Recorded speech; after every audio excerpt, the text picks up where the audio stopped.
and for your time. At this time, I would ask, are you on Teams, Andrea? Yes, my name's Andrea Beaupre. It's okay. Welcome.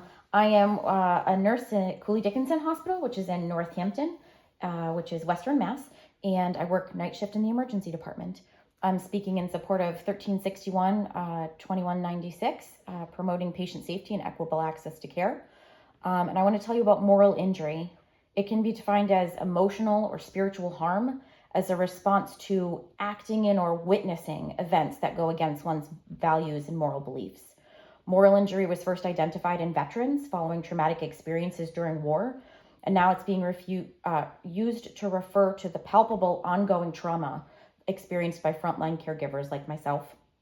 Someone else described moral injury as the debilitating combination of anxiety, fear, guilt, shame, anger, and betrayal that results when workers like nurses are thrust into life or death situations without the resources and support structures to carry out the mission they've committed to.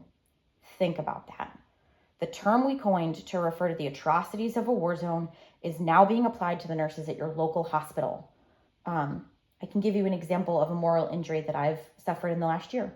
I had an overloaded assignment, 6 rooms plus more people and makeshift bed assignments in the hallways, and a full waiting room, also waiting back to, get seen in the department, and trying to turn over as many people and help as many people as I possibly could.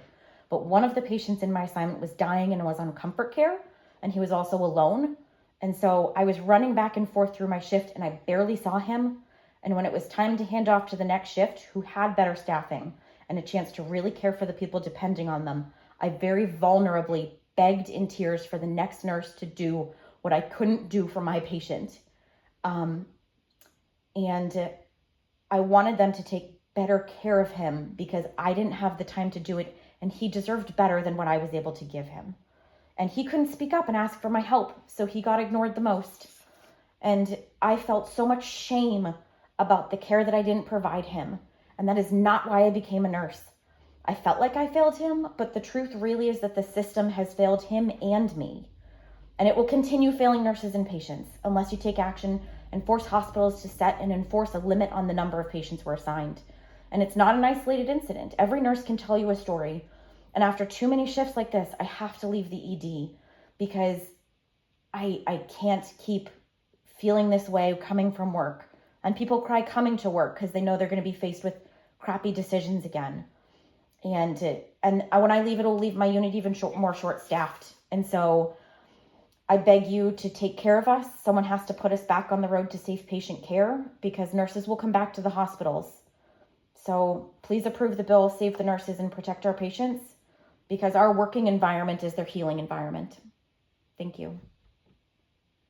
Thank you, Andrea. And I don't think anyone who's listening to you or knows you ever believes that you would have been failing your patients. So we really appreciate your work.